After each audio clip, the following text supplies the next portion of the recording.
Pertama-tama, marilah kita panjatkan puja dan puji syukur atas kehadirat Allah Subhanahu wa Ta'ala yang telah memberikan rahmat serta kemudahan pada kita semua sehingga kita dapat berkumpul di acara sharing session kali ini dalam keadaan daring.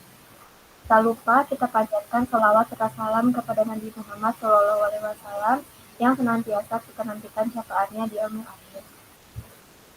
Pertama-tama, perkenalkan saya Marsha Mary Aulia sebagai Master of Ceremony yang akan memandu jalannya acara pada hari ini di acara Sharing Session Room 2 bersama para finalis Gemastik terkhususnya Satria Data.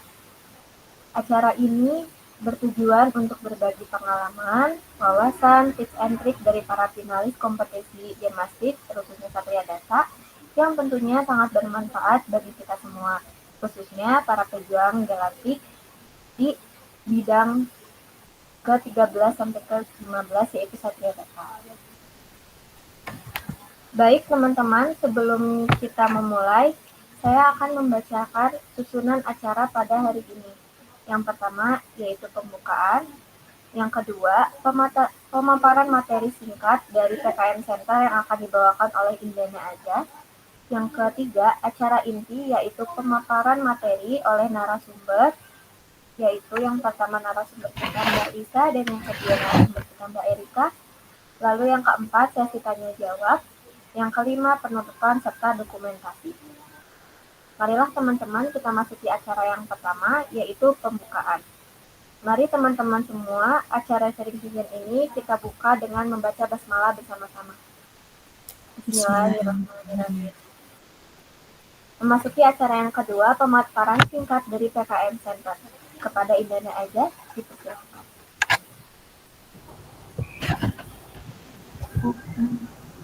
Assalamualaikum warahmatullahi wabarakatuh.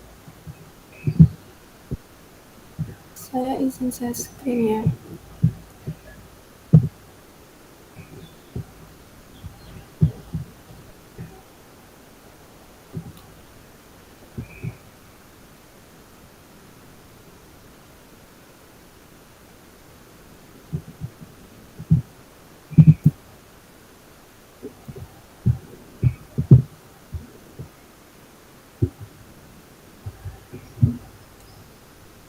Apakah sudah terlihat? Sudah Mbak Indana, silakan. Saya Indana Azza, perwakilan dari PKM Center, izin menjelaskan sedikit mengenai Gelatik tahun 2025. Nah, apa sih itu Gelatik? Gelatik sendiri itu merupakan gabungan dari 3 lomba, yaitu Gemastik, Satria Data, dan juga LIDM. Nah, teman-teman ini sekarang sedang berada di room Satria Data yang terdiri dari 4 lomba. Yang pertama ada NSC, yang kedua ada SEC, yang ketiga ada SIC, dan yang terakhir ada BDC. Nah, subbidang lomba ini tuh udah ada grup bidangnya masing-masing ya teman-teman. Jadi teman-teman jangan lupa join di grup bidangnya masing-masing. Selanjutnya untuk timeline sendiri, timeline internal Gelatik itu sudah ada ya teman-teman, akan tetapi timeline ini dapat berubah sewaktu-waktu menyesuaikan dengan timeline pusat dari BBTI. Nah, hingga saat ini belum ada buku pedoman yang turun. Jadi untuk sementara kita mengikuti timeline internal Gelatik tahun 2025 ini, yang mana tanggal 8 sampai 16 Maret di minggu ini terdapat pemanasan pertama, minggu kedua ada pemanasan kedua, minggu ketiga ada pemanasan ketiga, dan minggu keempat ada pemanasan keempat.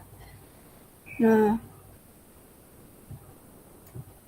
dan untuk pembuatan akun dan juga penyiapan berkas itu ada di bulan Mei ya teman-teman. Nah, hal apa aja sih yang perlu disiapin buat ikut lomba ini? Yang pastinya tuh pencarian tim dan dosen pendamping ya teman-teman. Nah, teman-teman tuh bisa cari tim dan dosen pendamping sendiri atau memanfaatkan fasilitas yang kami PKM Center sediakan, yaitu melalui spreadsheet Gelatik Nyari Tim yang akan saya jelaskan di slide selanjutnya. Untuk dosen, teman-teman juga bisa mencari sendiri dosen atau bisa menghubungi kami PKM Center untuk dicarikan dosen. Selanjutnya ada pembuatan karya. Pembuatan karya sendiri ini bisa didiskusikan secara rutin dengan tim dan dosennya masing-masing. Atau juga bisa mengikuti rangkaian pemanasan genetik di minggu-minggu berikutnya. Dan bentuk pemanasan ini tuh disesuaikan dengan kebutuhan per bidang lomba ya teman-teman. Nah, bagi teman-teman yang belum memiliki tim atau masih kekurangan anggota, bisa memanfaatkan link spreadsheet yang sudah kami sediakan. Nah, di link spreadsheet ini tuh ada 4 sheet teman-teman. Sheet yang pertama ada cari anggota, sheet yang kedua ada ingin jadi anggota, sheet yang ketiga ada WA group, dan sheet yang terakhir ada link info. Dimana sheet cari anggota ini tuh untuk teman-teman yang masih mencari anggota dan teman-teman yang sudah memiliki tim, sudah memiliki topik, akan tetapi kekurangan anggota. Nah, teman-teman bisa melengkapi sheet yang bagian ini ya teman-teman. Dan teman-teman juga bisa saling inisiatif untuk mengontak baik tim yang ingin merekrut anggota maupun yang ingin mendaftar menjadi anggota. Untuk sheet yang selanjutnya ada sheet ingin jadi anggota. Nah, di sheet ini tuh diperuntukkan bagi teman-teman yang belum memiliki topik, belum memiliki anggota, dan masih individu gitu teman-teman. Nah, teman-teman juga bisa mengontak satu sama lain nih di sheet ini dan menjadi tim yang baru. Dan untuk sheet WA group ini berisi link grup per bidang lomba. Teman-teman jangan lupa join ya. Dan sheet yang terakhir ada update info terkait rangkaian Gelati 2025 ini dari sosialisasi, buku pedoman, dan juga lainnya.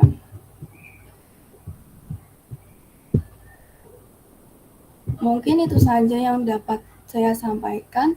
Teman-teman jangan lupa scan barcode ataupun di screenshot dulu ya teman-teman untuk melakukan presensi.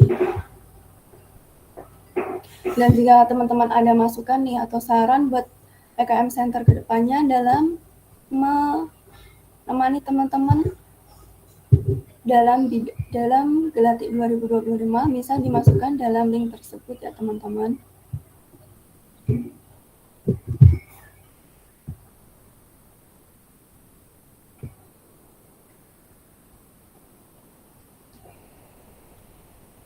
Mungkin cukup sekian yang dapat saya sampaikan. Teman-teman jangan lupa memanfaatkan sharing season kita kali ini ya. Cukup sekian. Banyak salahnya saya mohon maaf. Terima kasih. Wassalamualaikum warahmatullahi wabarakatuh. Waalaikumsalam warahmatullahi wabarakatuh. Terima kasih kami ucapkan kepada Indana Azza yang telah mewakili PKM Center untuk memaparkan materi seputar Gelati khususnya sejarah. Untuk teman-teman, sebelum kita masuk ke acara sharing session intinya, udah bisa di link tadi aksesnya. Kalau belum bisa, sudah saya cantumkan di kolom chat untuk link presensi pada sharing session hari ini, teman-teman.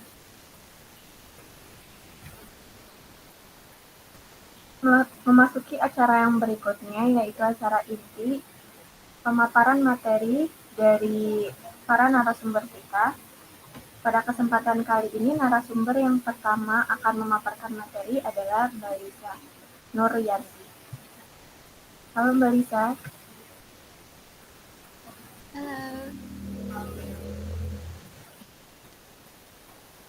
Sebelumnya mohon maaf ya karena saya join 2 perangkat karena di laptop kameranya tidak bisa menyala.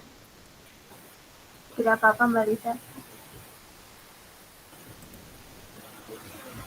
Bagaimana kabarnya Mbak Lisa hari ini? Alhamdulillah baik. Alhamdulillah. Kalau gitu silakan kepada Mbak Lisa Nuryanti dipersilakan.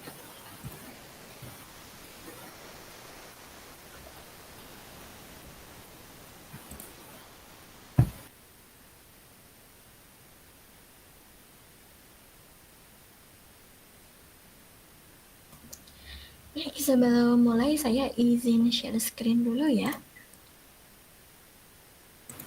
Baik, silakan Mbak Lisa.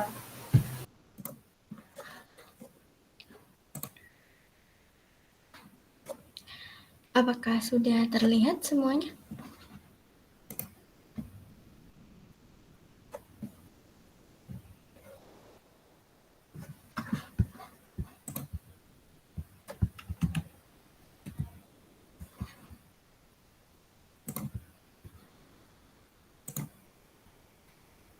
Sepertinya belum terlihat ya. Iya Mbak, belum.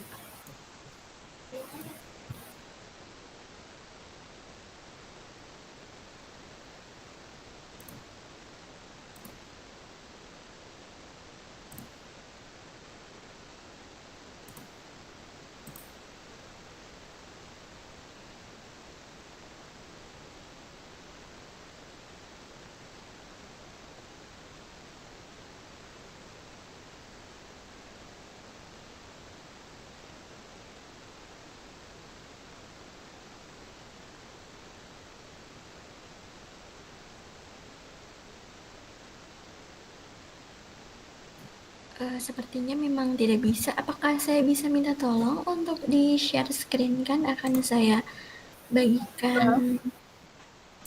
Boleh, boleh Mbak Lisa, silakan disiapkan. Oke.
Oke, De Marsha, apakah boleh minta tolong untuk di share screen kan?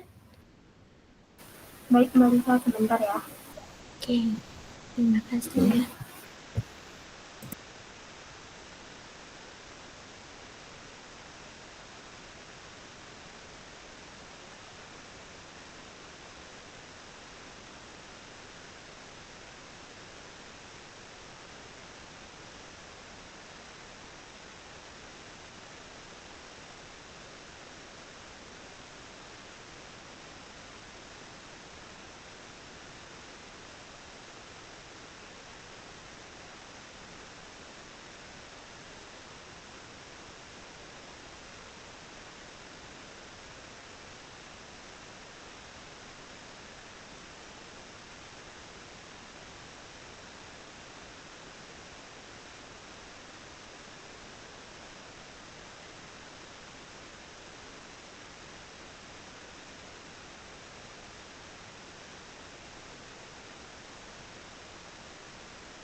Apakah sudah terlihat? Sudah. Baik. Silakan Mbak Baik, Dita. ya, siap. Terima kasih.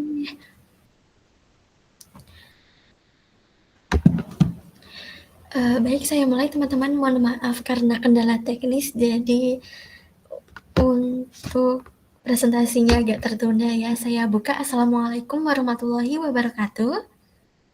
Waalaikumsalam. Terima kasih saya ucapkan kepada tim panitia sharing session finalis Gelatik atas kesempatan yang telah diberikan kepada saya untuk membagikan sedikit pengalaman saat mengikuti ajang Lomba Satria Data terkhusus pada bidang statistik infografi. Sebelumnya, perkenalkan saya Lisa Nurianti. Senang sekali bisa menyapa teman-teman walaupun secara virtual ya. Gimana puasanya hari ini teman-teman? Lancar ya? Semoga tetap lancar meskipun saya yakin teman-teman di sini setelah ini masih banyak kegiatan yang masih harus dilakukan. Baik, langsung ke materi saja. Bisa ditampilkan pada halaman kedua.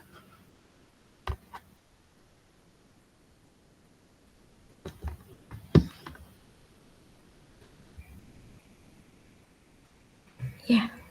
Oke, teman-teman, sebelumnya ada yang sudah pernah mengikuti kompetisi Satria Data?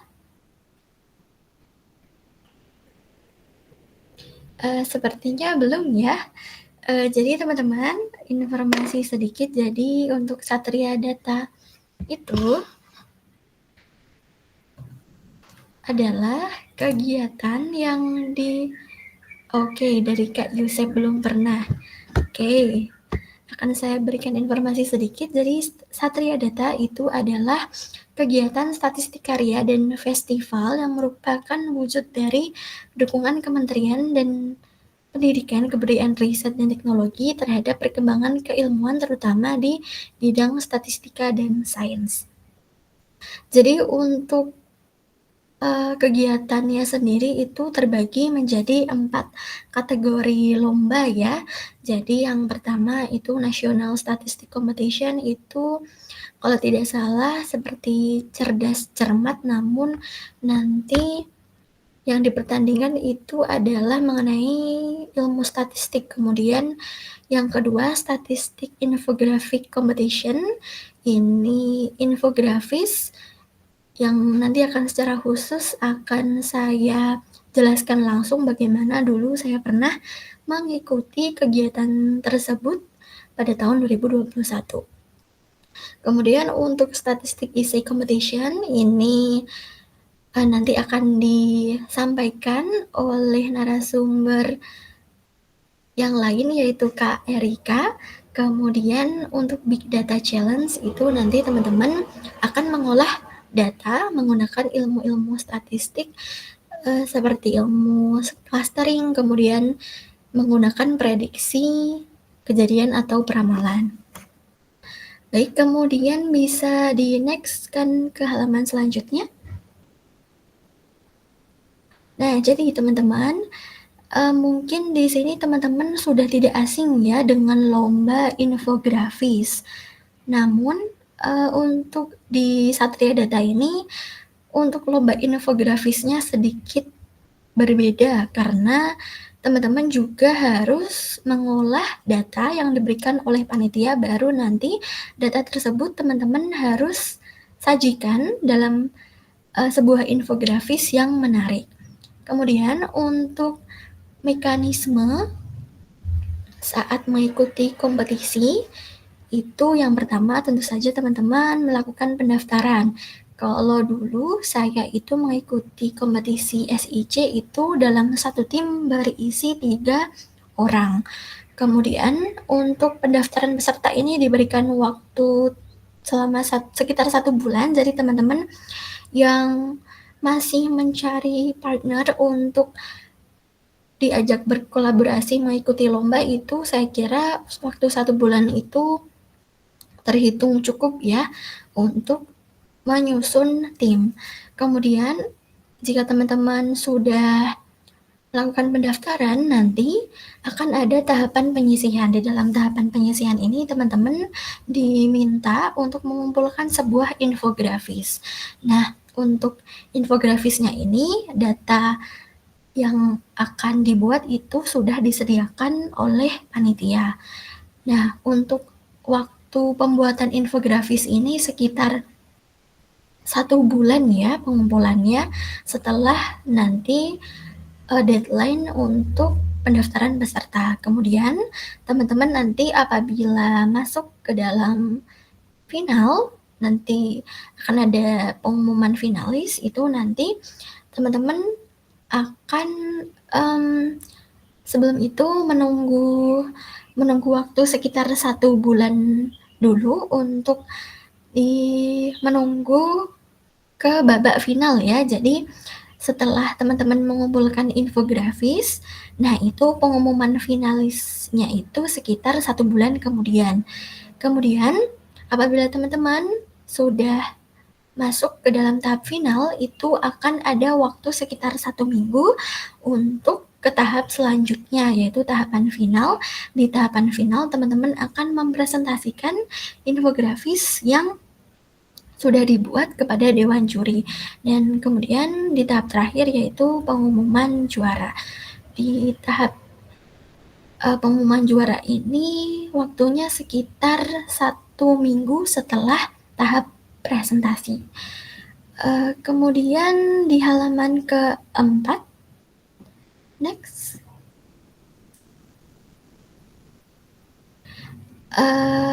Boleh dikecilin, nah ya.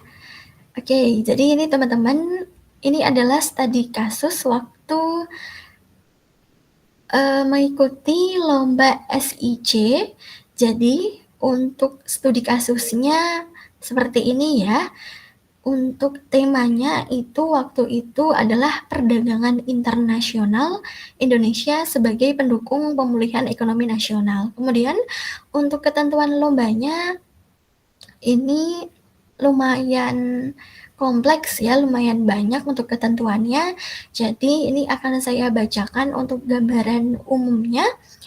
Jadi yang pertama, peserta diminta untuk membuat infografis kinerja perdagangan internasional Indonesia. Nah, untuk datanya itu sudah ditentukan nanti data utamanya dari database UN Comtrade. Kemudian data yang dianalisis itu boleh berupa data ekspor, impor, ataupun keduanya. Nah, untuk jangka waktunya ini minimal 20 tahun. Nah, tantangan untuk mengikuti lomba infografis pada Satria Data ini salah satunya karena permintaan waktu yang digunakan ini teman-teman minimal 20 tahun terakhir. Jadi bisa kebayang ya banyaknya data yang perlu diolah untuk bisa dijadikan infografis. Kemudian untuk komoditas itu adalah jenis barang yang diperdagangkan itu dalam ketentuannya minimal harus ada 3 jenis komoditi. Kemudian untuk negara partnernya juga minimal ada 5, dan yang terakhir, ketentuan terakhir, peserta diperkenankan menggunakan data-data lain sebagai pendukung infografis yang dibuat. Ini sebenarnya pengen saya praktekkan gimana caranya saya dulu untuk mencari data di UN Comtrade. Tapi mohon maaf teman-teman karena hari ini laptop saya belum bisa diajak bekerja sama, jadi langsung saja saya tampilkan ya hasil karya infografis yang dulu dilombakan. Boleh ditampilkan untuk infografisnya? Baik, Mbak Lisa. Iya.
Iya Kak, oke.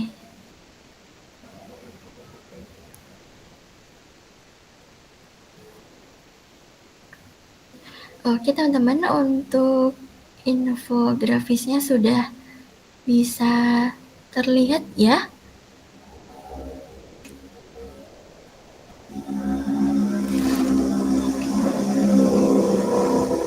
Jadi untuk infografis yang dulu pernah dilombakan adalah tampilannya seperti ini. Jadi bagi yang teman-teman mungkin yang sudah terbiasa untuk mendesain atau sudah terbiasa untuk membuat poster atau infografis, mungkin infografis ini terlihat sederhana ya teman-teman. Nah, tapi akan tetap saya jelaskan bagaimana dulu ketika menyusun infografis yang dilombakan dalam Satria Data ini.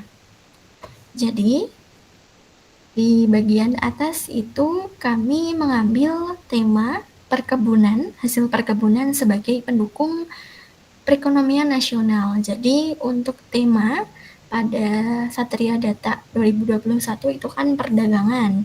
Nah, kenapa kami mengambil tema perkebunan? Karena seperti yang sudah tertampil ya di infografi, semoga terlihat di bagian bawah itu sudah terdapat latar belakang mengapa kami mengambil sektor perkebunan, karena sekitar 29%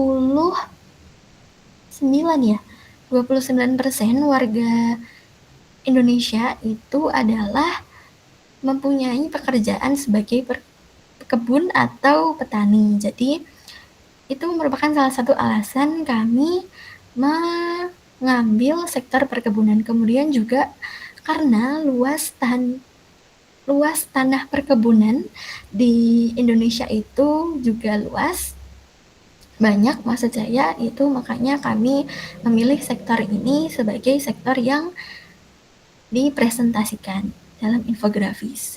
Kemudian ini untuk di bagian atas ya teman-teman. Di bagian atas terdapat gambar kopi, kemudian karet, kemudian sawit. Nah, terlihat ya. Jadi itu adalah 3 komoditi yang kami pilih. Mengapa kami memilih komoditi tersebut? Karena ketiga komoditi tersebut merupakan salah satu barang yang unggul di antara barang lainnya dalam proses perdagangan. Untuk di sebelah kiri itu ada ekspor, kemudian di sebelah kanan ada diagram impor. Nah, itu juga terlihat ya teman-teman, ada 5 negara yang kami pilih. Yang pertama USA, Italia, Malaysia, India, kemudian China. Nah, mengapa kami memilih 5 negara tersebut? Karena boleh diperkecil lagi Kak Marsha? Nah, iya.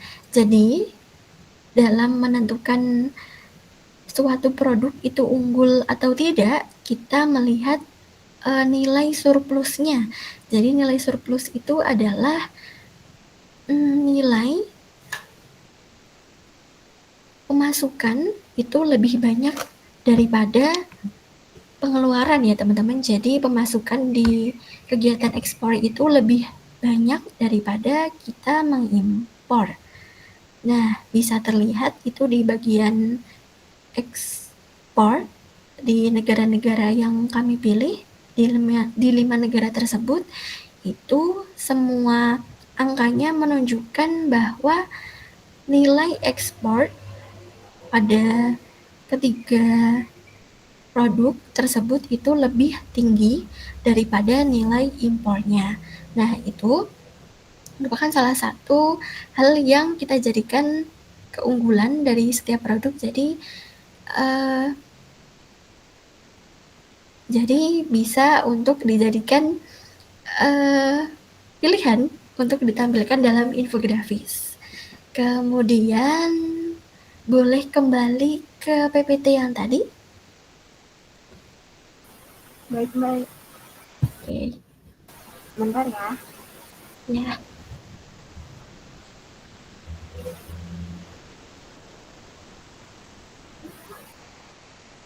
Kemudian teman-teman ini sambil menunggu ya.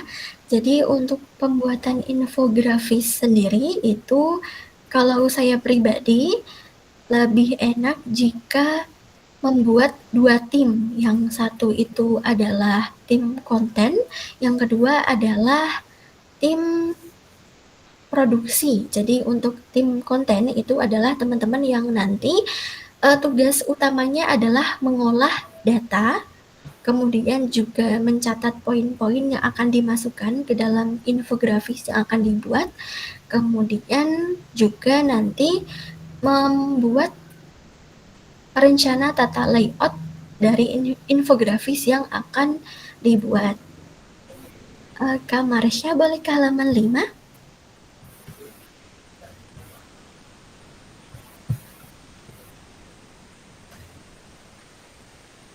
Oke, seperti yang sudah saya sampaikan tadi, dalam pembuatan infografis ada tim konten dan tim produksi. Tim konten adalah yang bertugas untuk menyusun poin-poin dalam sketsa kasar. Kemudian untuk tim produksi ini adalah berfokus kepada yang mendesain infografis tersebut. Boleh lanjut ke halaman 6?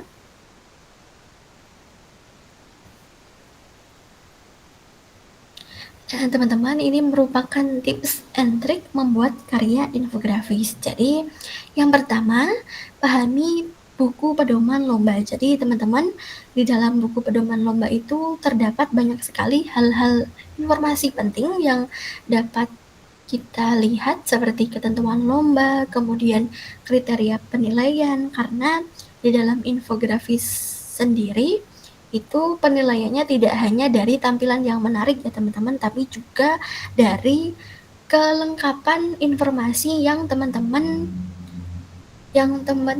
cantumkan dalam infografis tersebut. Kemudian yang kedua, perbanyak sumber bacaan, bisa dari jurnal, internet, dan buku. Nah, untuk memperbanyak sumber bacaan ini sangat penting karena dalam pelaksanaan lomba, terutama di bagian infografis ini, untuk datanya itu kita download manual teman-teman.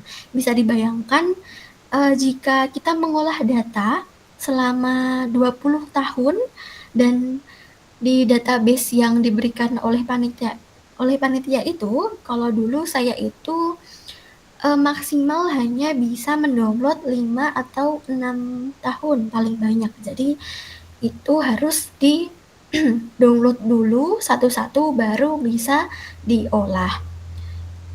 Kemudian untuk pembuatan infografis gunakan teknik ATM, amati, tiru, modifikasi saat membuat desain infografis. Next Kak Marsha.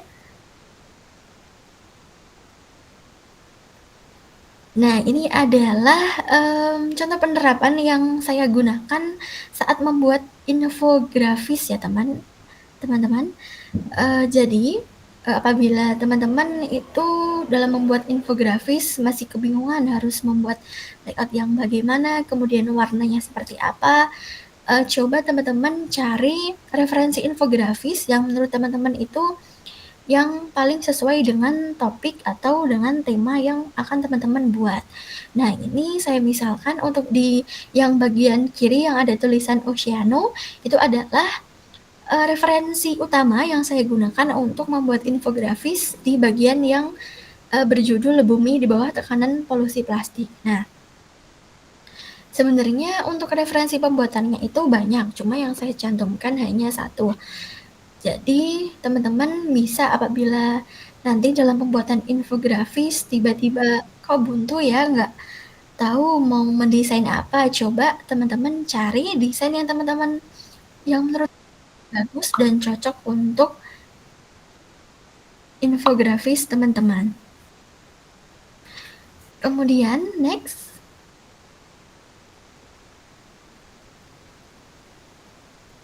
Ya.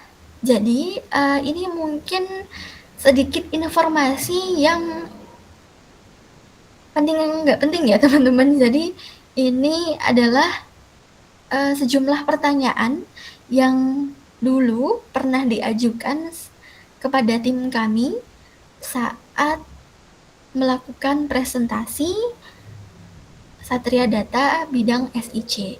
Jadi saat sesi tanya jawab kepada Dewan Juri, teman-teman, hal yang pertama yang harus dilakukan adalah menguasai isi dari data yang teman-teman tampilkan dalam infografis ya teman-teman.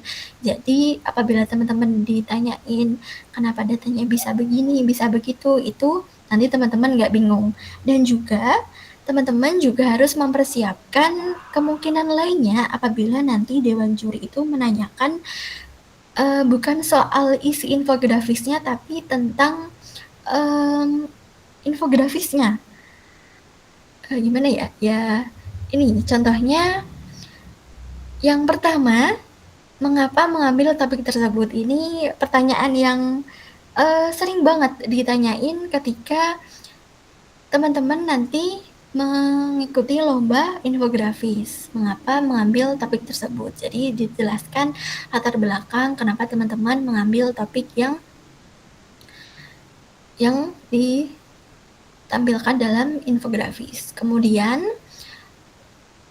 juga nanti akan ada pertanyaan siapa target audiensnya, karena ini penting ya teman-teman. Jika teman-teman itu membuat infografis harus jelas target audiensnya siapa, karena misalnya teman-teman jika ingin misalnya ingin menampilkan infografis tentang perdagangan, itu kan jika teman-teman menargetkan itu adalah masyarakat umum atau karyawan atau siapapun, itu kan sepertinya kurang cocok ya kalau banyak animasinya. Jadi teman-teman benar-benar harus tahu target audiensnya siapa agar nanti teman-teman bisa menyesuaikan isi dan juga tampilan visual dari infografis tersebut. Kemudian, apa makna penggunaan warna tersebut dalam infografis kamu? Jadi ini pertanyaan lebih ke desain ya, bukan ke isinya. Jadi ini silakan nanti dijelaskan apabila teman-teman membuat infografis. Ini dulu karena kami infografisnya berwarna hijau dan temanya juga cocok dengan perkebunan, jadi aman begitu ya dalam menjawab pertanyaan. Kemudian ini pertanyaan yang di luar ekspektasi saya, ditanyain di mana kamu mendapatkan icon pada infografis. Nah, kebetulan dulu dalam pembuatan infografis itu hanya membuat dalam Canva, jadi juga kami jawab aja infografisnya, ikonnya dari Canva begitu. Kemudian keselarasan warna dan tampilan antara infografis dan PPT.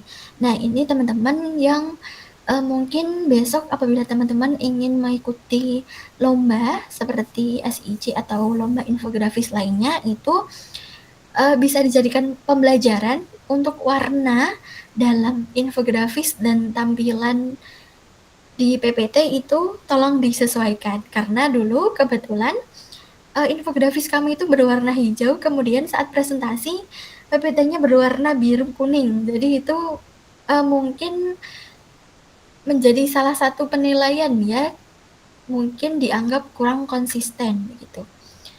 Kemudian ini pertanyaan, jika ada kesempatan memperbaiki infografisnya, apa yang akan ditambah? Ini teman-teman nanti dijawab jujur aja. Mungkin waktu itu Dewan Juri menanyakan ini karena memang di dalam infografis kami itu ada salah satu poin yang tidak dimasukkan, yaitu caranya untuk menambah peningkatan ekonomi di sektor perkebunan. Yang kami tampilkan itu hanya latar belakang, kemudian bukti dari jumlah yang surplus itu pada perdagangannya, kemudian yang solusinya itu belum kami tambahkan. Kemudian untuk pertanyaan yang terakhir ini juga di luar ekspektasi karena di luar isi dari infografis, bagaimana caranya upload karyamu di sosmed tanpa blur, terus tujuan publikasinya di mana. Mungkin cukup presentasi dari saya, boleh ke halaman terakhir. Oke, teman-teman, cukup sekian presentasi dari saya. Apabila nanti ada pertanyaan, nanti akan dijawab di sesi tanya jawab ya, Kak Marsha. Oke, apabila ada kesalahan saat melakukan presentasi, saya mohon maaf. Saya tutup. Wassalamualaikum warahmatullahi wabarakatuh.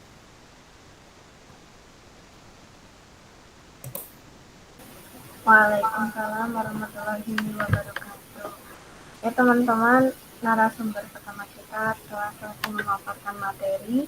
Banyak hal yang bisa diambil ya teman-teman dari tadi, dari awal latar belakang sampai penyampaian materi yang di akhir, pertanyaan-pertanyaan yang mungkin keluar diajukan jika kita mengikuti lomba ya teman-teman. Itu bisa jadi catatan teman-teman untuk tahun ini mengikuti lomba Satya Data.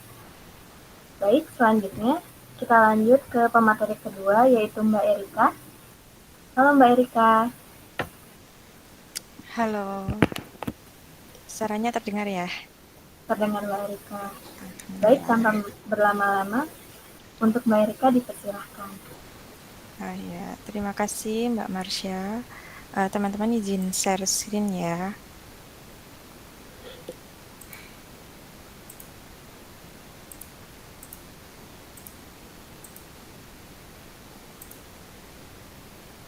Apakah sudah tampil?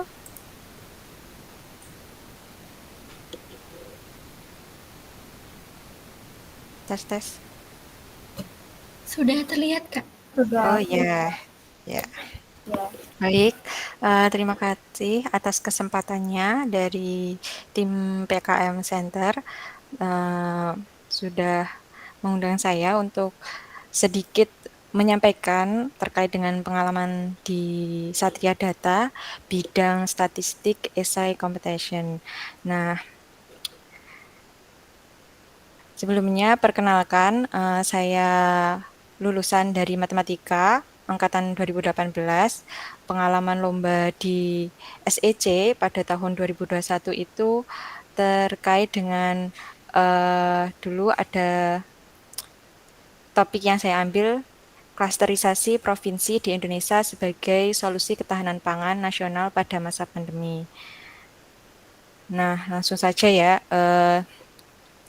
Di sini beberapa alasan dulu kenapa ikut lomba gitu kan ya. Sebenarnya banyak lomba yang diikuti, ada juga PKM juga gitu kan ya.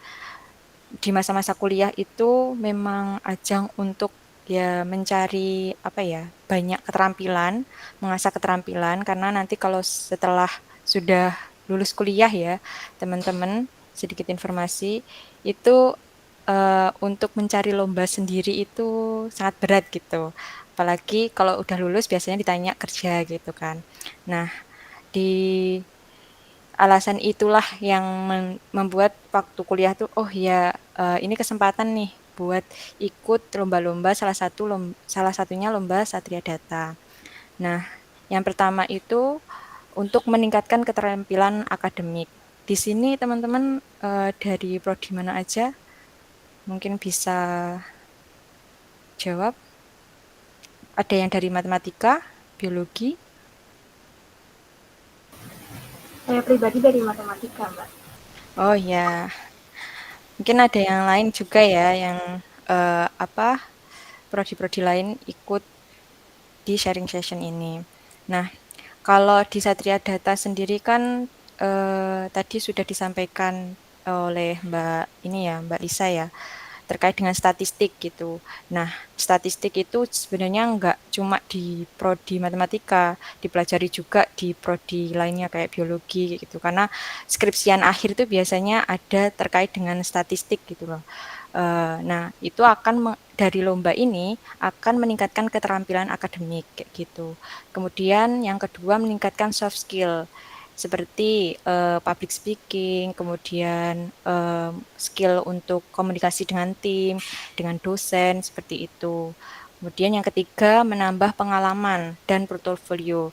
Ini sangat berguna ketika nanti adik-adik sekalian sudah lulus ya, sudah lulus kuliah dan mau mencari pekerjaan ataupun mau lanjut kuliah lagi, karena itu akan direview lagi gitu sama mungkin kalau mau cari kerja ya dari HRD kayak gitu. Apa sih kegiatan waktu kuliah yang diikuti oleh yang mendaftar, misalkan adik-adik sekalian kayak gitu.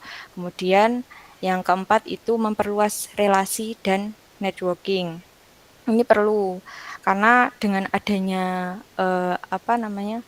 ikut-ikut lomba kayak gitu, jadi tahu nih teman-teman yang lain. Oh, kenal teman dari ITB, oh kenal teman dari ITS yang ikut lomba Satria Data kayak gitu.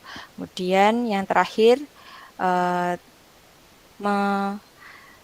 membuat kita punya pengalaman gitu loh, punya pengalaman dan mental yang kompetitif. Ini diperlukan nggak cuma waktu kuliah, tapi ketika nanti sudah kuliah kayak gitu. Uh, Selanjutnya, seperti yang tadi juga disampaikan oleh Mbak Lisa ya, ketika ingin ikut lomba gitu, kita harus tahu informasinya, siapa penyelenggaranya, temanya apa, aturannya seperti apa. Kalau aku sendiri kan kemarin ikut di statistik essay competition, jadi ada aturan seperti kepenulisan. Nah, itu harus diketahui. Kemudian temanya. Nah, di sini ada tema terkait dengan penggunaan statistika dan sains data dalam mendukung pengambilan kebijakan pemerintah pada era pandemi di Indonesia. Dengan subtemanya itu ada 5. Yang pertama ada pendidikan, yang kedua ada sosial ekonomi, yang ketiga kesehatan, keempat itu lingkungan, dan yang kelima itu terkait dengan ketenaga kerjaan. Nah, ini ada 5 subtema yang dulu bisa dipilih salah satunya. Kemudian waktu kegiatannya pun kita harus tahu gitu. Kapan daftarnya, penutupannya kapan, kemudian unggah karyanya terakhir kapan, karena ada juga gitu kan ya yang sudah buat esai tapi ternyata dia terlambat mengumpulkan kayak gitu. Jadi ya harus di note gitu ya. Kalau anak-anak zaman sekarang kan mestinya bisa pakai Google Calendar kayak gitu, dicatat terkait dengan batas waktu pendaftaran, pengunggahan karya dan sebagainya. Nah, kemudian ke proses persiapan lomba. Waktu dulu itu kan ada tema yang sudah ditentukan oleh penyelenggara, kemudian ada subtemanya. Dari aku itu ada tiga orang ya, jadi satu ketua, 2 anggota kayak gitu. Nah, dari tiga orang ini kita bagi menjadi kita kasih tugas, intinya kita kasih tugas masing-masing mengumpulkan minimal 5 topik yang mau kita kerjakan. Karena kan dulu itu waktu masa pandemi itu banyak sekali ya berita-berita, kemudian apalagi ya di karya tulis gitu, kita bisa baca-baca gitu kan terkait dengan kebijakan pemerintah pada era pandemi yang berdampak pada 5 subtema yang ditentukan oleh penyelenggara. Nah, dari setiap orang kan nanti menentukan 5 itu 5 topik itu kita kumpulkan jadi 15 topik. Jadi kita punya 15 daftar. Dari situ kita pastikan nih yang datanya benar-benar tersedia. Karena ada pada suatu momen tuh kita buat satu topik saja gitu kan.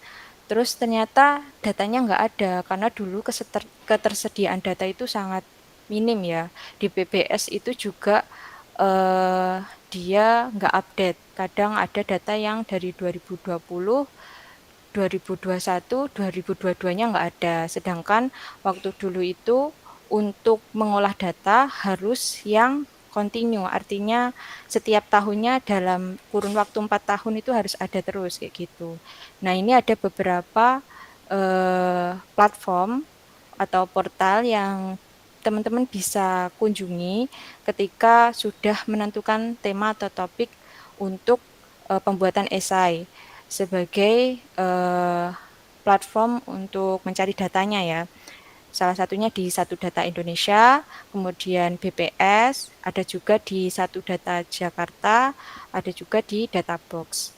Nah, ini ada 4 platform yang sepengetahuan aku ada bisa untuk teman-teman cari datanya di situ. Mungkin kalau nanti ada tambahan, ya teman-teman bisa searching juga di Google seperti itu. Kemudian ketika sudah punya datanya, itu kita mengolah data dengan tools yang dikuasai. Kenapa yang dikuasai? Karena ya waktu itu kan cuma 1 bulan ya, kalau dulu itu. Jadi ada pengumuman terkait dengan informasi lomba itu di bulan Agustus. Kemudian September itu udah terakhir daftar. Nah, dan Oktober itu pengolahannya. Nah, kalau misalkan belum ada tools yang dikuasai, untuk belajar itu kan juga perlu waktu. Jadi, sarannya sih memakai tools yang bisa gitu. Misalkan kalau di matematika itu kan belajar Python, R, dan SPSS. Kayaknya di prodi lain juga belajar SPSS, kemudian Excel, ini juga bisa. Kemudian kalau waktu pengolahan datanya sendiri itu ada 5 tahap gitu kan ya. Jadi data yang diperoleh itu nanti akan di cleaning data. Di cleaning data itu apa gitu, dibersihkan. Jadi kan ada beberapa data yang mungkin double, inputnya double. Ada juga yang format tanggalnya itu nggak sesuai kayak gitu. Jadi ada yang pakai tulisannya Agustus, ada yang pakai angka 8 juga gitu. Jadi itu termasuk dalam cleaning data atau pengolahan data. Kemudian transformasi data. Transformasi data itu apa? Dia itu ketika mungkin kalau datanya itu dari komentar-komentar, jadi pengolahan data kan juga bisa ngambil data dari komentar-komentar di mungkin sosial media kayak Instagram kayak gitu. Jadi kalau datanya berupa teks kan juga harus diubah menjadi angka juga bisa. Nah, itu perlu namanya transformasi data.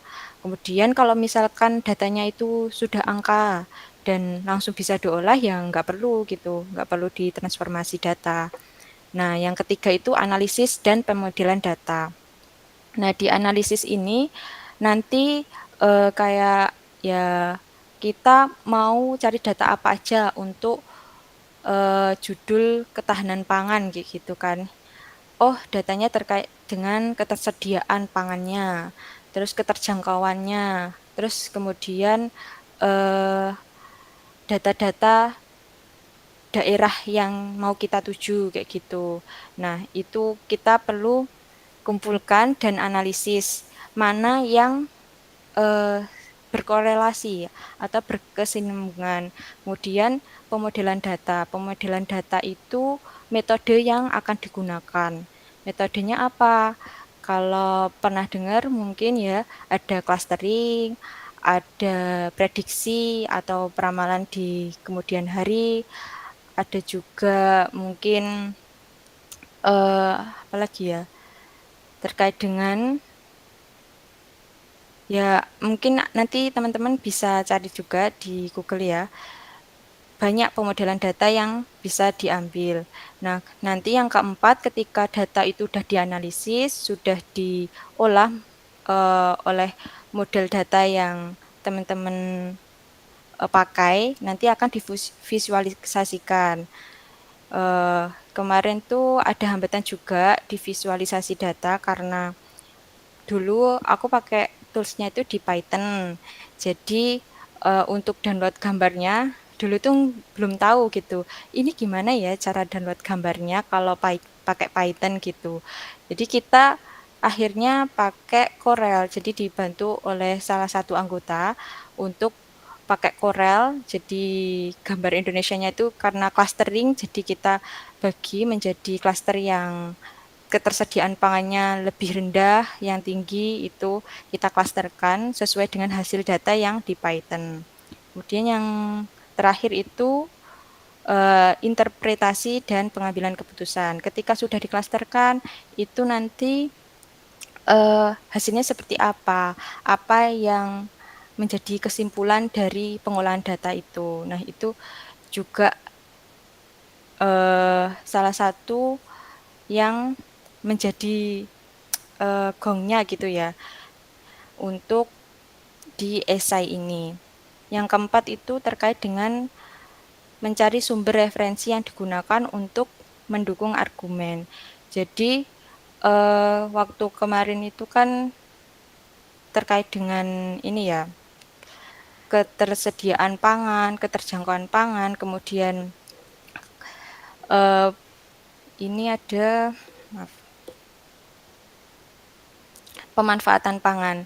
Nah, kemarin ditanya waktu presentasi, kenapa Pak pakai data-data itu gitu kan ya. Nah, kita ya harus apa ya, punya argumen yang kuat. Oh, karena itu ada di buku indeks ketahanan pangan yang dikeluarkan oleh pemerintah. Nah, jadi data-data yang dimasukkan di dalam esai ini memang tersedia, maksudnya ada sumber akuratnya gitu. Jadi nggak asal ambil data. Jadi kita apa namanya, cari dulu di internet gitu. Oh, data apa sih yang ada di pemerintahan yang nyambung sama ketahanan pangan di Indonesia, seperti itu. Kemudian selanjutnya ada tantangan dalam mengolah data dan cara mengatasinya. Yang pertama tadi terkait dengan ketersediaan data. Karena data yang saya ceritakan tadi di BPS ada beberapa yang tidak muncul ya, gitu. Jadi untuk mencari sumber data itu kita kolektif satu-satu di Jawa Barat, BPS Jawa Barat, BPS Jawa Timur, BPS di Papua. Jadi satu-satu. Ya kurang lebih memakan waktu ya 1 sampai 2 hari. Nah, itu untuk satu topik gitu kan ya. Oh, ternyata dari 15 topik itu satu topik yang datanya semuanya ada sesuai dengan data yang ada di pemerintahan gitu. Ada beberapa topik judul yang menarik, cuma karena datanya nggak ada jadi terkendala juga. Makanya topik itu ditentukan dulu, breakdown, maksudnya cari banyak ide gitu, baru nanti dicari datanya. Itu lebih mudah kayak gitu. Kemudian yang kedua, penentuan pemodelan data. Nah, kalau pemodelan datanya itu bisa konsultasi dengan dosen pembimbing atau mungkin dari pihak PKM Center juga menyediakan, atau dari anggota itu bisa cari dari internet karena kan sebenarnya esai ini mirip ya dengan karya ilmiah seperti paper kayak gitu.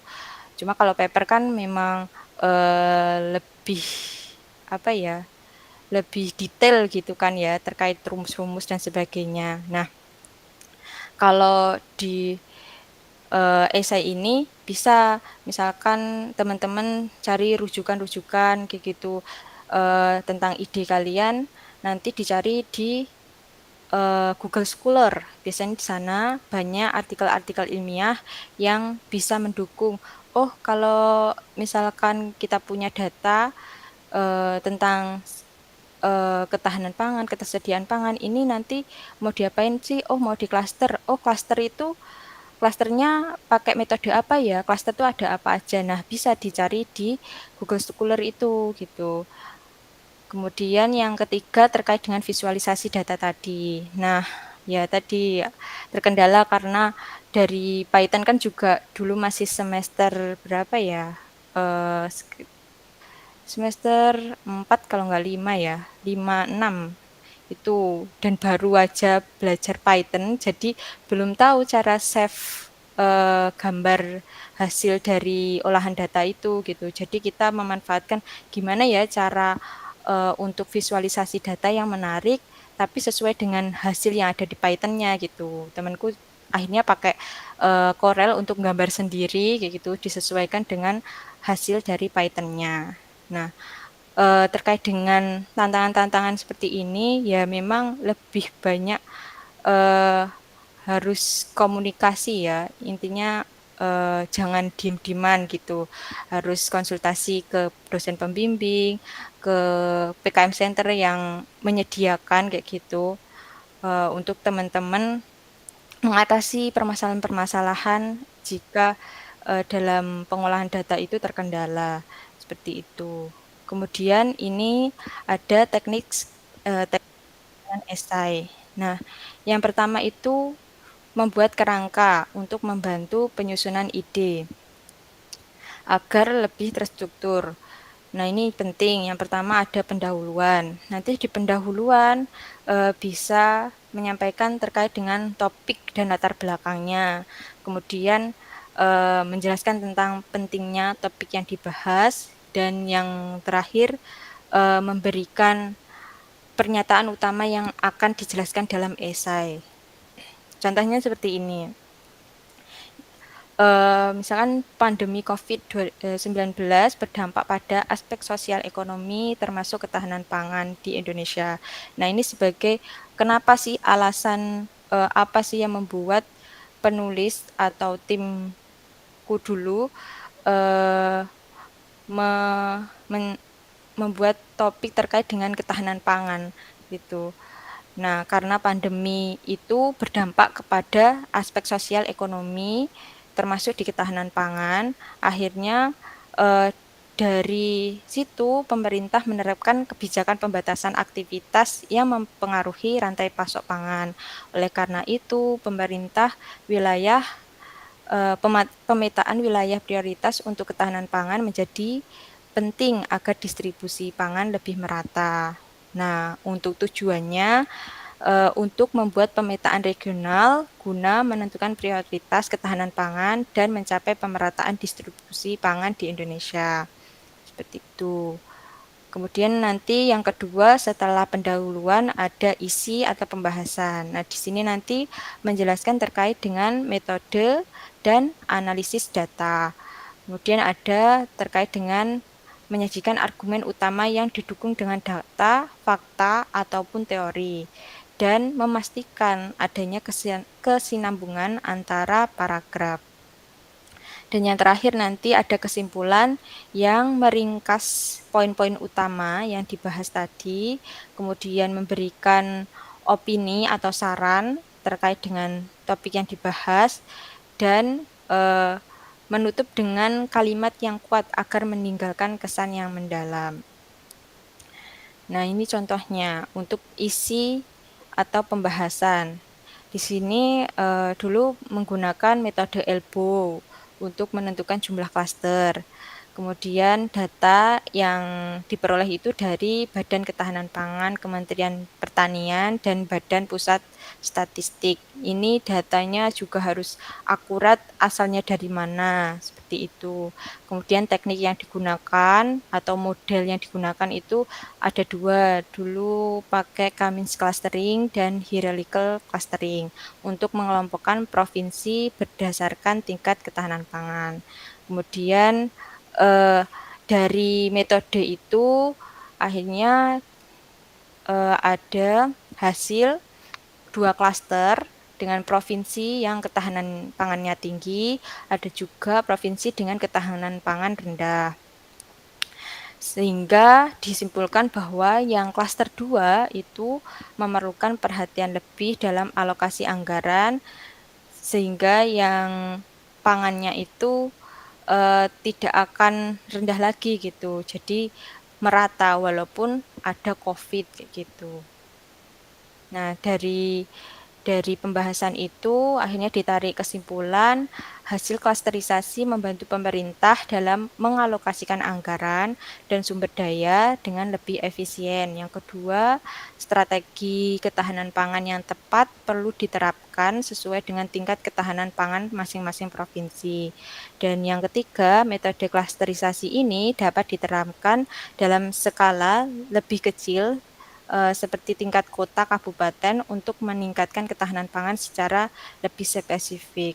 Karena dulu kan karena COVID itu jadi untuk distribusi pangan seperti beras itu juga terkendala. Jadi misalkan daerah Jawa Barat mau ngirim ke Jawa Timur kan juga perlu banyak waktu. Nah, itu kan akan membantu tujuan kami itu membantu pemerintah untuk gimana sih alokasi anggaran, gimana sih cara agar tetap merata dari Sumatera sampai Papua itu tetap ada pangan selama COVID berlangsung, seperti itu.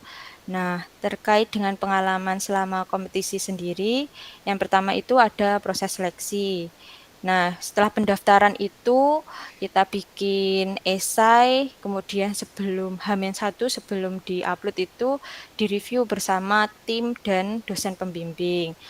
Ya intinya agar tidak ada typo, sesuai dengan format. Kemudian dulu seingat saya juga cek similarity-nya karena kan tidak boleh ya mempunyai apa ya similarity yang tinggi, intinya tidak boleh duplikat dari karya orang lain kayak gitu. Kemudian yang kedua itu proses pra tahap final. Jadi sebelum final itu kita juga ya pasti berharapnya menang ya, mestinya berharapnya akan maju final gitu. Jadi kita juga udah menyiapkan PPT secara kasarnya gitu. Kemudian ketika sudah diumumkan lolos final kayak gitu. Nah, kita menyiapkan PPT yang menarik gitu, dipoles bersama dosen pembimbing, kemudian latihan presentasi, berlatih juga tanya jawab sama dosen pembimbing, kemudian belajar terkait teknik pengolahan data secara mendalam. Kayak tadi model clusteringnya tadi dipelajari. Kemudian yang ketiga, tips dalam menghadapi sesi tanya jawab. Intinya kalau lagi tanya jawab ya, kalau baru pertama kali pasti ya deg-degan gitu ya. Tapi percaya diri atas hasil olahan data sendiri bersama tim itu memang sangat diperlukan. Nanti jika misalkan ada pertanyaan yang kira-kiranya, salah satu nggak bisa dibantu yang lain kayak gitu. Mungkin itu Mbak Marsha.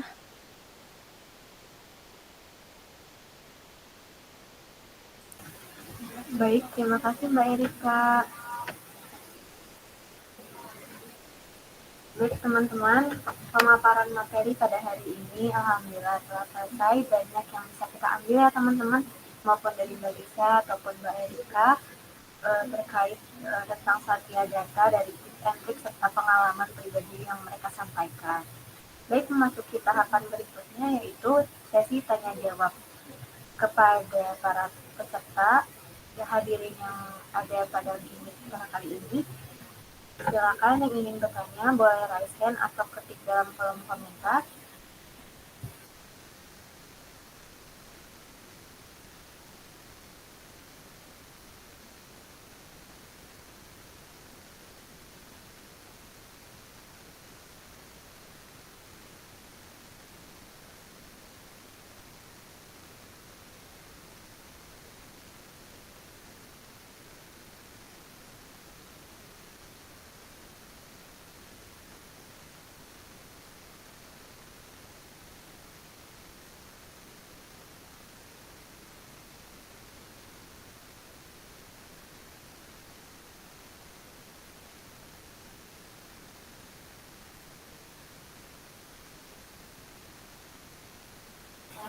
Silakan teman-teman, jika ada yang ingin ditanyakan kepada Mbak Lisa atau Mbak Erika, bisa langsung diketikkan di kolom chat atau langsung raise.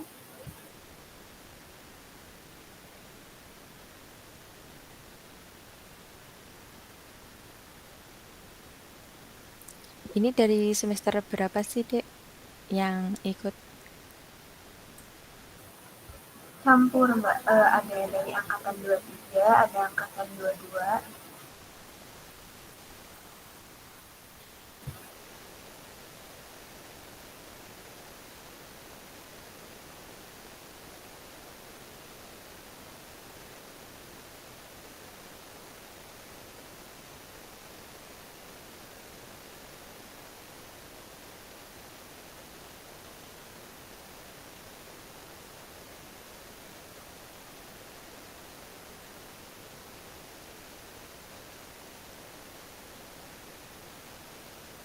Mungkin ada yang pas pemaparan tadi belum dijelaskan atau gimana? Ada teman-teman yang mau tanya?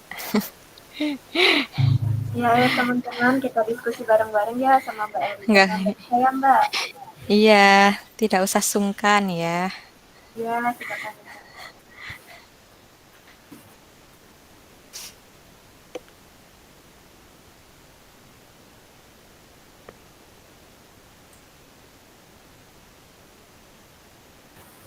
Mungkin dari aku aja dulu deh Mbak mau bertanya. Dari yang tadi esai Mbak Erika ya, kan ada proses pengolahan data tuh dari yang Python terus pindah ke Corel kayak gitu. Mungkin ada saran nggak dari Mbak Erika untuk kita apa tools yang lebih enak dipakai gitu, misalnya kayak dicoba pakai selain Python gitu atau kayak gimana, atau mungkin dari Mbak Erika sendiri menyarankan sepertinya Python udah yang terbaik gitu. Ya, kalau terus sendiri tuh tergantung dengan tim yang ada ya gitu kan ya. Aku nggak bisa memaksakan bahwa harus pakai Python gitu kan ya. Kalau mungkin dari Dek Marsha yang dari matematika udah ada pelatihannya gitu. Mungkin dari teman-teman yang lain juga bisa pakai Excel kayak gitu kan ya. Karena belajar kalau mungkin sekarang itu masih ada kesempatan ya belajar dulu gitu. Karena ya statistika juga bisa pakai SPSS juga gitu. Kalau memang mepet-mepetnya nih ya pakai Excel ya nggak apa-apa gitu. Kan juga ada perhitungan manualnya sebenarnya ya. Cuma kan untuk data yang lebih banyak gitu pakai Excel ya lumayan ribet kayak gitu. Nah, kalau yang visualisasi pakai ini ya Python ternyata nggak bisa download gambarnya. Kalau sekarang kan udah ada bantuan di ChatGPT juga untuk rumus-rumus Python yang error gitu kan ya. Itu bisa membantu. Kalau misalkan nggak paham gitu, belum paham gitu kan ya, bisa juga pakai mungkin Looker Studio kalau ada teman-teman yang pernah belajar seperti itu. Kalau pakai Corel tadi itu hanya membantu untuk visualisasi di bagian peta sih sebenarnya. Kalau Python tuh dulu masih bingung caranya gambar peta Indonesia pakai Python tuh kayak gimana, terus dengan hasil klaster provinsi yang ada dari olahan data Python-nya gitu. Itu sih, Marsha. Baik Mbak Erika, terima kasih. Ayo buat yang Sama-sama. lainnya, ada yang mau ditanyakan ke Mbak Lisa atau Mbak Erika, atau tanya keduanya boleh teman-teman, kita diskusi bareng di sini.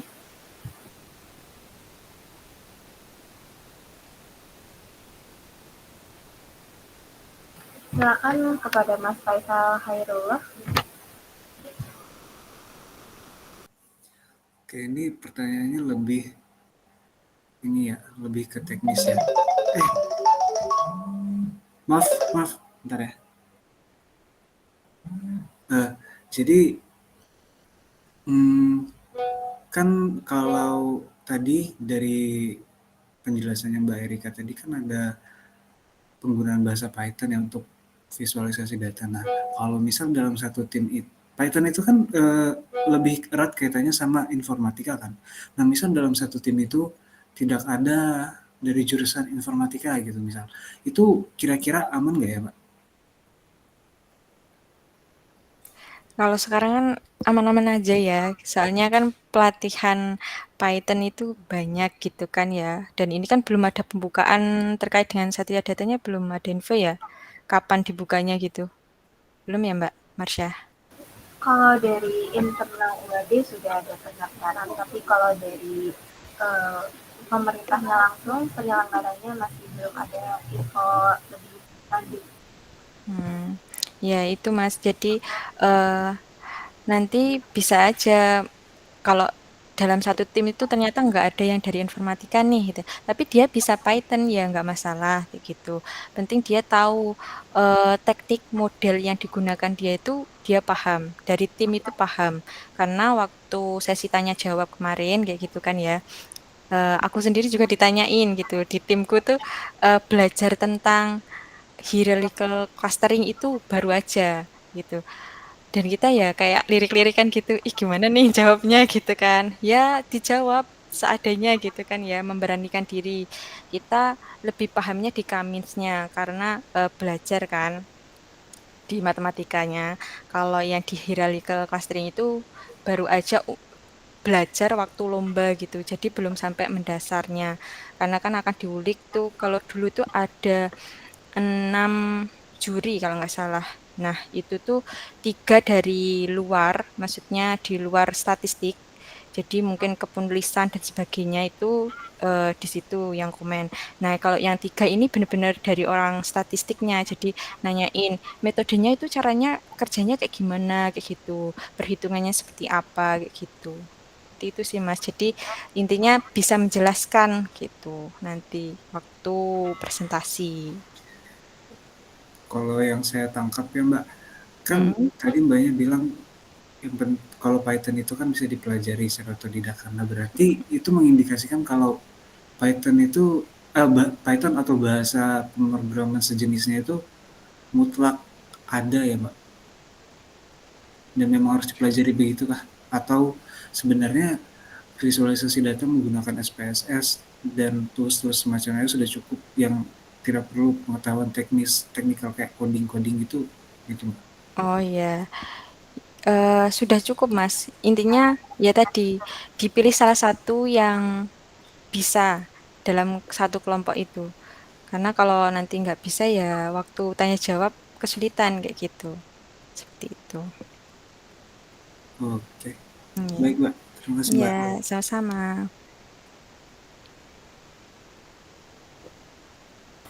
Baik, bagi yang lainnya ada yang masih ingin bertanya kepada Mbak Lisa atau Mbak Erika?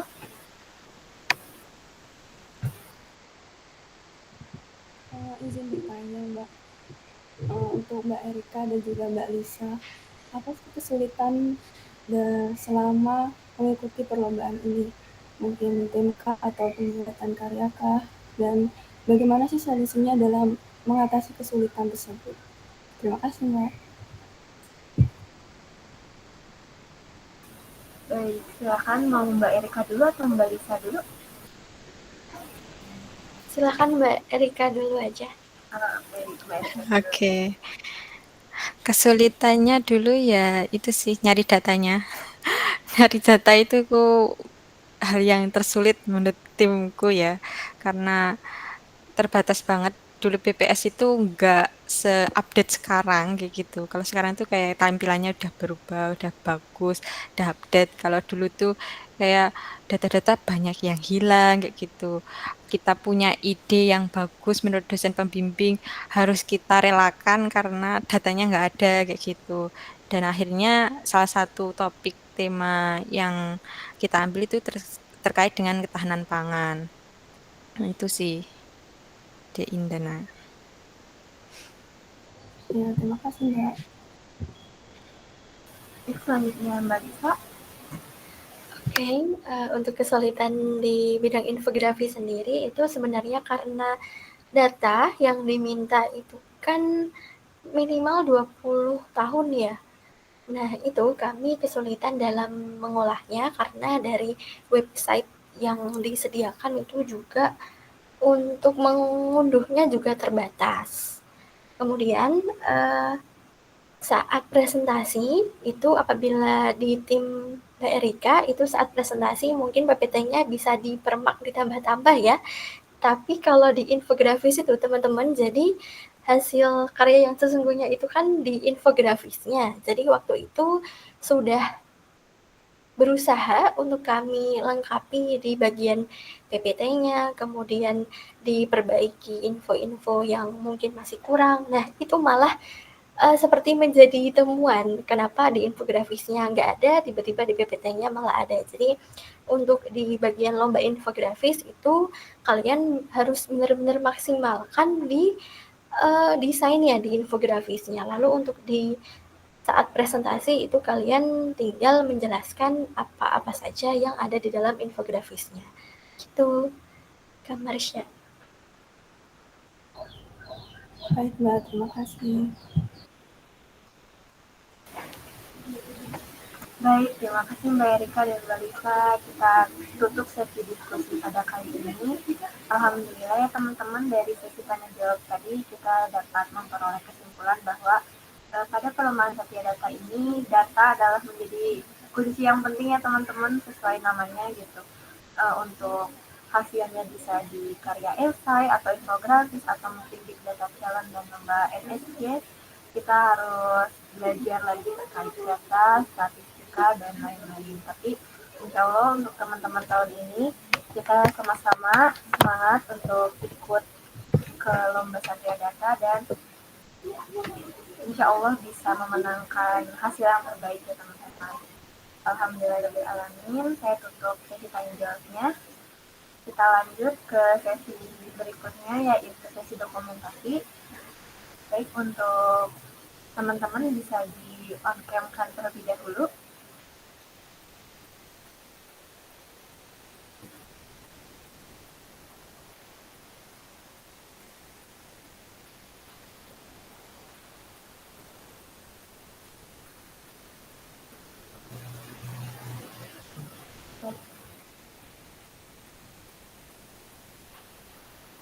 Baik, kita mulai sesi dokumentasinya ya.